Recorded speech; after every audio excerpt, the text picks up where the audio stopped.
Ni mfululizo wa haleluya, Bwana Yesu asifiwe sana. Ni mfululizo wa maneno ambayo nitakuwa nazungumzia. Huu ni mwanzo wa mwaka. Mwanzo wa mwaka tunajitathmini mwaka uliopita. Tumefunga kwa ajili ya maombi ya kufunga mwaka uliopita, ya kuanza mwaka mpya. Lakini Roho wa Bwana alikuwa ananisemesha mimi binafsi na akasema kuna wale ambao itawasaidia. Sema na watu wa Mungu, sema na wanao, sema na mama wenzako. Tuombe, kuna mambo kadhaa tunatakiwa tuombe neema ili tuone hatua katika maisha yetu. Kuna mambo fulani ambayo tunatakiwa kuomba neema. Leo nitazungumzia tuombe neema ya kufanya maamuzi sahihi kwa wakati sahihi. Zaburi, tukisoma Zaburi 37, tukaenda mstari pale wa 23, si huwa inatuambia hatua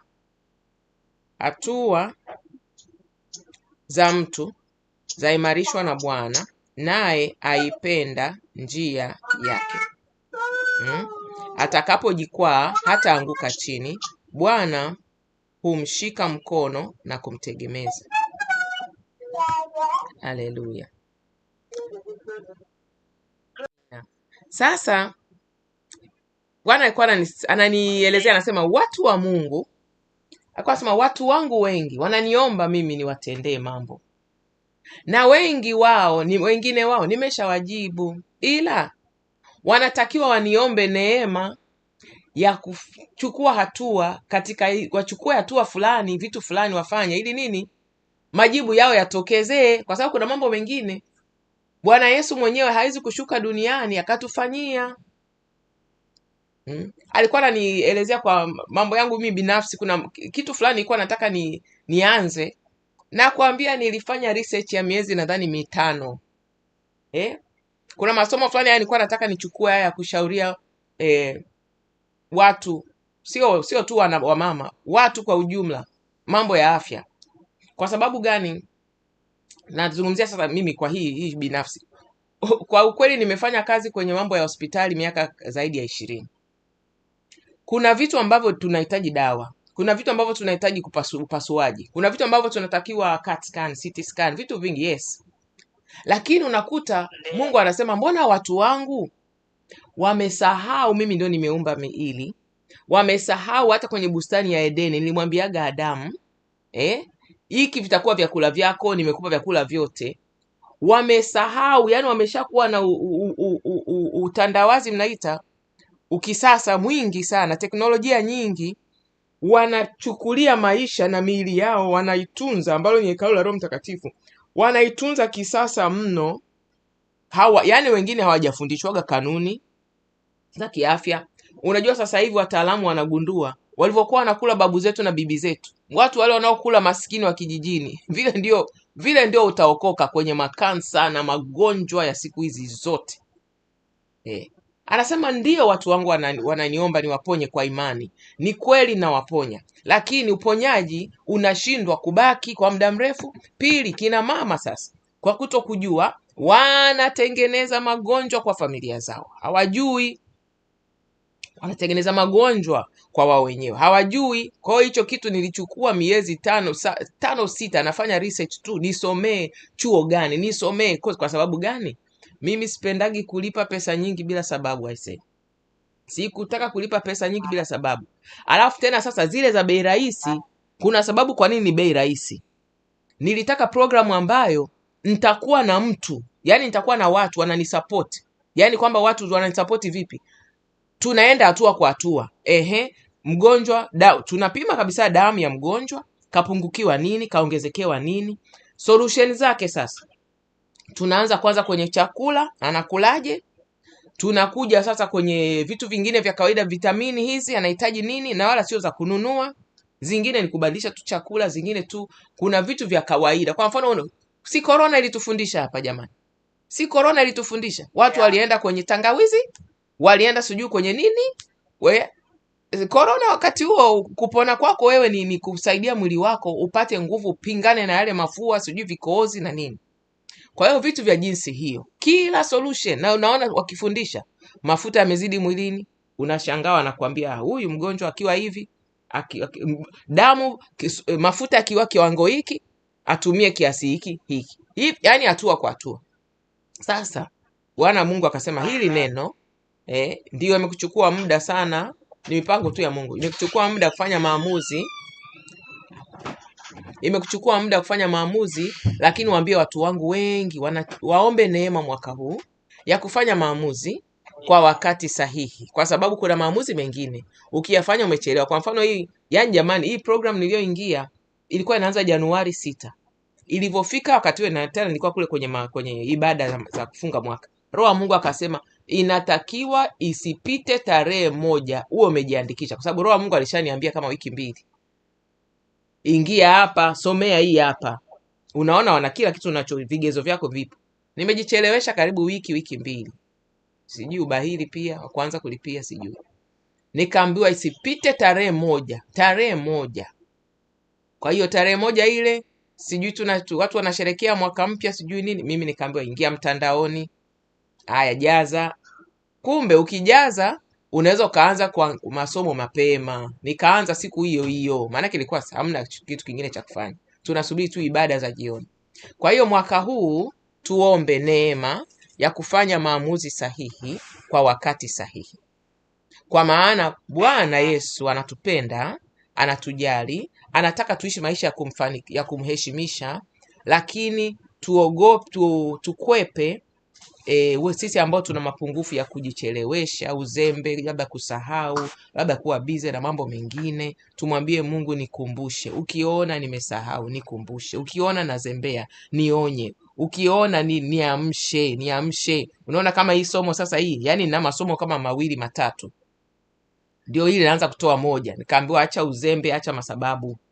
Toa hili somo ili uache nafasi ya masomo mengine mapya kuja. Kwa hiyo mwaka huu tutajifunza, mwanzo huu wa mwaka tuombe Mungu atusaidie kufanya maamuzi sahihi katika wakati sahihi. Kwa mfano, natakiwa nifunge na kuomba. Isichukue muda mrefu sana kuwaza nifunge lini, nifunge siku gani, nifunge mfungo gani. Kulingana na mtu, tunasemaga mtu afunge kwa neema yake. Inawezekana kiwango cha jaribu unaambiwa funga kavu. Kiwango cha jaribu funga muda mrefu, lakini labda kunywa maji. Sijui. Yaani kila mtu sasa nini? Neema yake aliyopewa. Haya, kwa mfano kwenye mambo ya kiuchumi. Naomba Mungu nisaidie. Mimi ninatakiwa nifikishe lengo fulani, ninunue kitu fulani. Haya, unakuwa lakini hapa katikati unasaulishwa kuchukua makini. Nikipokea siandiki matumizi. Kwa hiyo pesa inakuwa inaenda. Unakuta hapo ni vita kweli. Wengi wana vita sana kuandika matumizi. Hata mimi mwenyewe nikizubaa tu unakuta mshahara umeisha, umeenda jukumu hili na lingine likitokea, Mungu anataka kazi ifanyike mahali fulani kidogo, na kwa nimebano. Hata kufanya nini, unataka ufikishe, sijui ujenge, sijui ununue shamba, sijui uoe. Vijana wetu hawa tena vijana wetu ndio wana changamoto kweli kweli. Kwa maana sasa sisi mila yetu, hizi mila za mahari, unaweza kaomba Mungu kibali. Mungu, naomba kibali nikienda kuoa nisiambiwe mahari kubwa, niwe na watu wakwe waelewa. Yaani wazazi wengine wamepungukiwa, hawana neema ya Mungu na hawana hekima ya Mungu, anaweza kakwamisha ndoa ya mtoto kwa sababu anataka mahari kubwa. Sasa akija yule mwenye kutoa, anasahau kwamba akija mwenye kutoa mahari kubwa, mtoto anaenda kuteseka. Mtoto anaenda sehemu sio sahihi, binti anaenda sehemu sio sahihi. Wale wenye hekima wanaondoa hicho kikwazo, wanasema lete ulicho nacho. Kuna ndoa moja mimi nimeishuhudia namna hii. Leta ulicho nacho. Na kijana akawa na hekima, hakukubali mtu yoyote mwingine, sijui mzazi, sijui nani amlipia. Ni kijana ameokoka, anatunza utakatifu. Kwa sababu pale kuna kitu cha kiroho.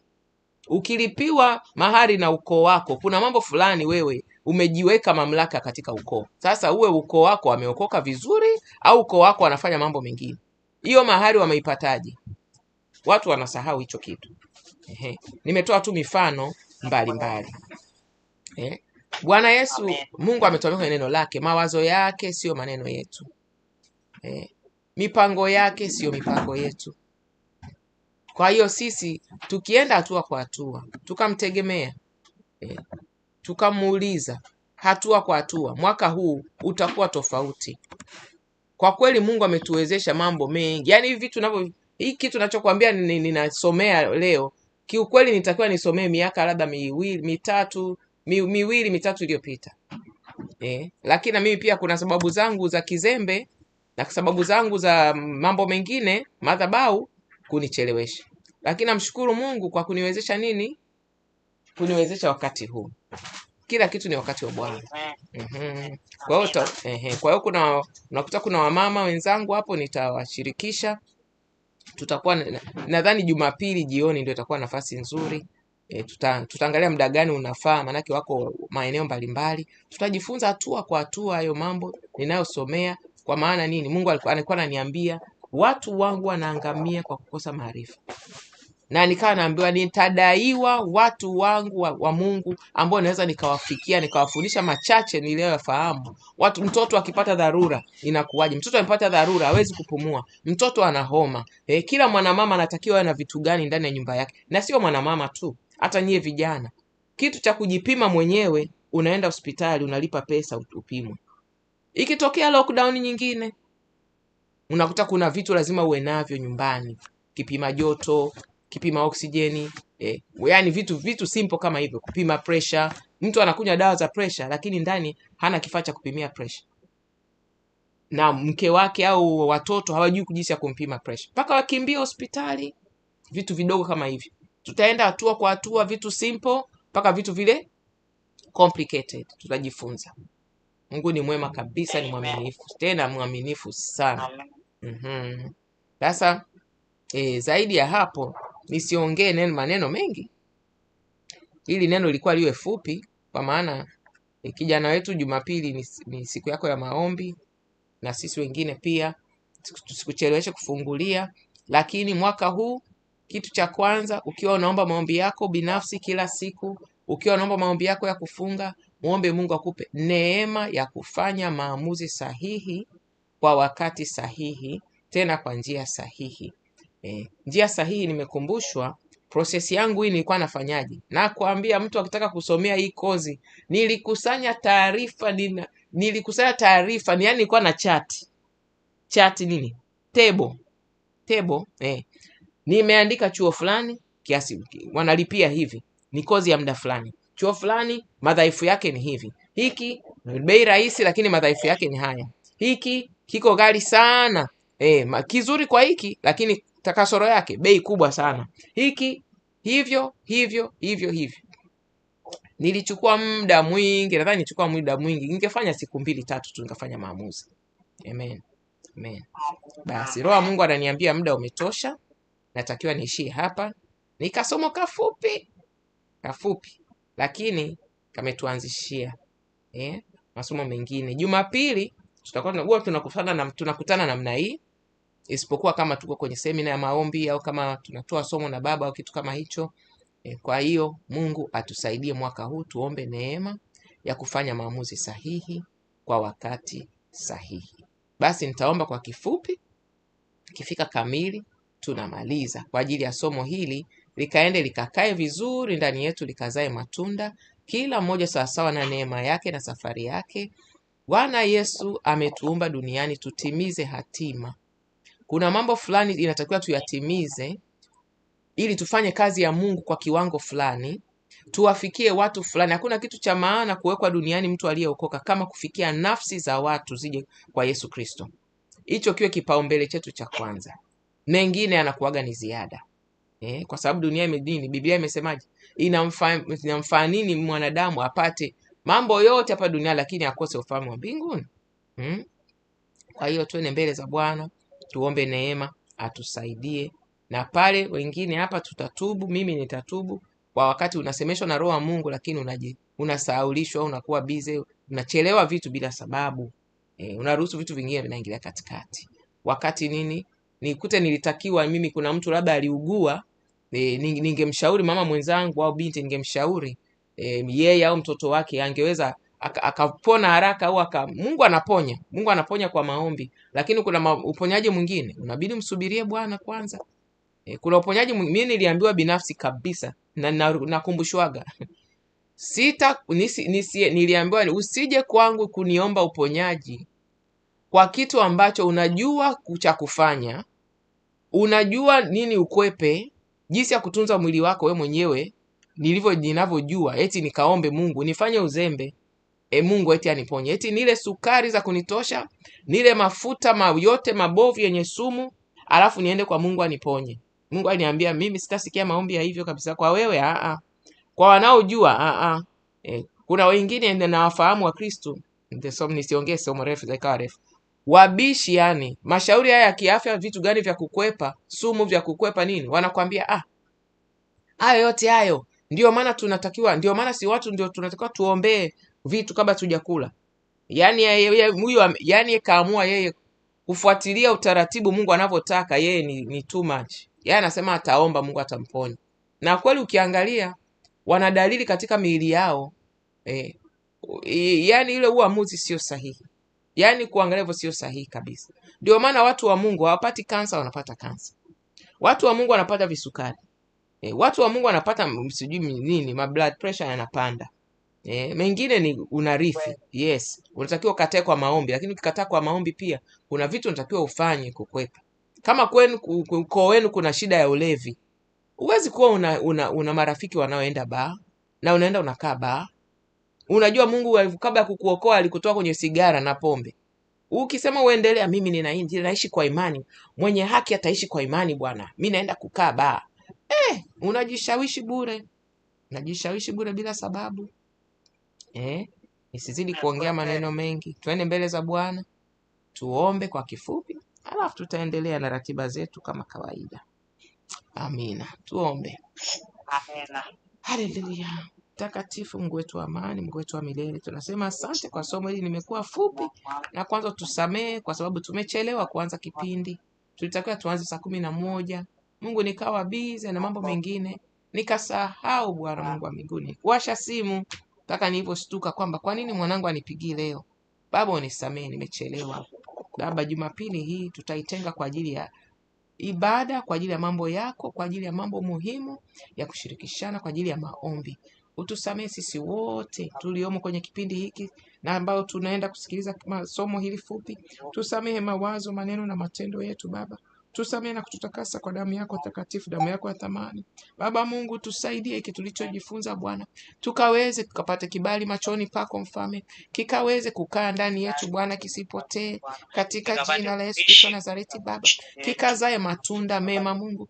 Mwaka huu umetupa somo, mwaka huu tukapate neema ya kusoma, ya kufanya maamuzi sahihi kwa wakati sahihi, kwa njia sahihi. Sio complicate process. Haleluya. Sio kufanya kitu kigumu kuliko kawaida yake, kwa sababu Mungu unatutaka tutimize hatima. Unataka tuishi maisha kukuheshimisha. Inataka tuishi maisha kuwavutia watu waje kwako Yesu Kristo.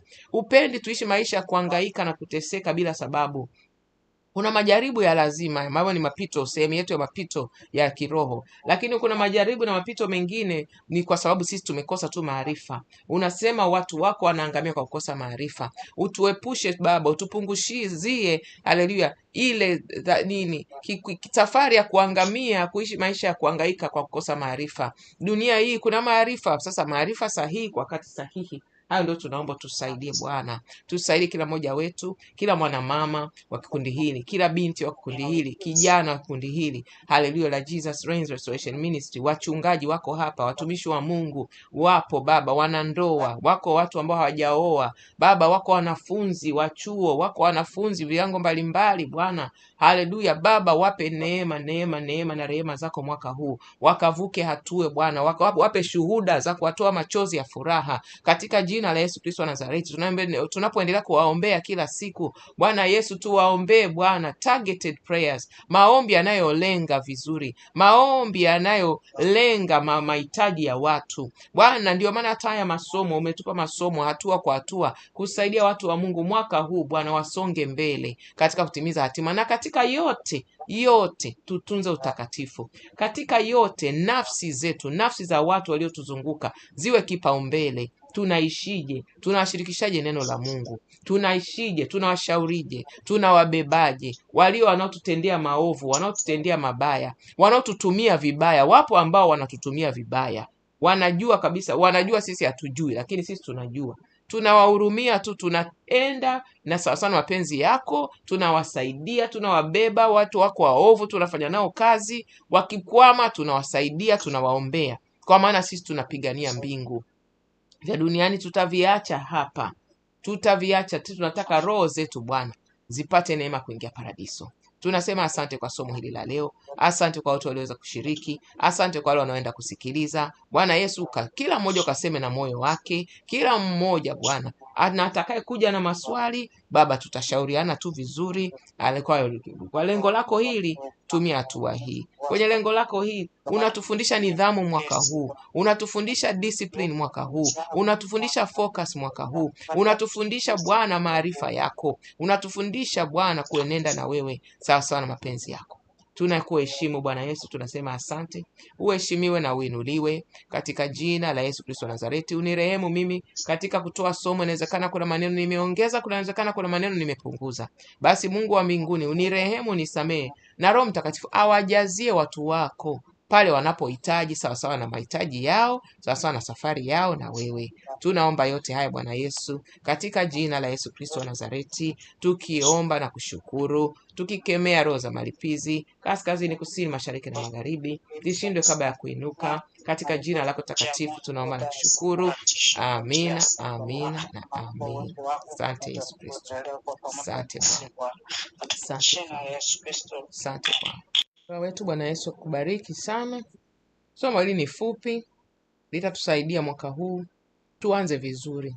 Tumheshimishe Bwana Yesu, na wakati wote huo tunapofanya yote haya, tutunze utakatifu kwa viwango vya hali ya juu zaidi. Tutunze nafsi zetu, roho zetu, mawazo yetu. Tusidhanie tunaweza kumchanganya Bwana Yesu. Hatuwezi kuwa mjanja kuliko yeye. Anatujua vyema, anajua nia za mioyo yetu. Tuwe tayari kwa unyakuo, naye atatusaidia. Simbarikiwe, barikiwe sana. Na ukiwa una swali, unaweza kaja inbox kundi la mapokezi. Tuvumilie, tusubirie, tutakujibu. Njoo pale, wewe sema jina lako. Kuna watumishi wa Mungu kama nadhani 2 tu kwenye hilo kundi la mapokezi, 3 kama sikosei. Tutakusikiliza swali lako, uliza tu, mimi fulani wa fulani, niko mji fulani, sababu tunapenda kujua, tuna save namba yako, tusizanie ni mtu ambaye tu watu wanatukuta kwenye makundi wanaanza kutuma message zisizoeleweka. Tutakusikiliza, tutachukua muda, tutakujibu maswali. Ukitaka baadaye nikianza masomo ya mambo ya afya, ukataka kuungwa kwenye hiyo kundi, pia karibu. Manake wamama wengi wanahitaji. Itakuwa ni channel nyingine tofauti kabisa. Haitakuwa hii. Hii ni ya mambo ya kiroho zaidi. Basi mbarikiwe na Bwana Yesu awabariki na walinde na watunze. Mimi Mama Sims wa Jesus Reigns Restoration Ministry. Amen.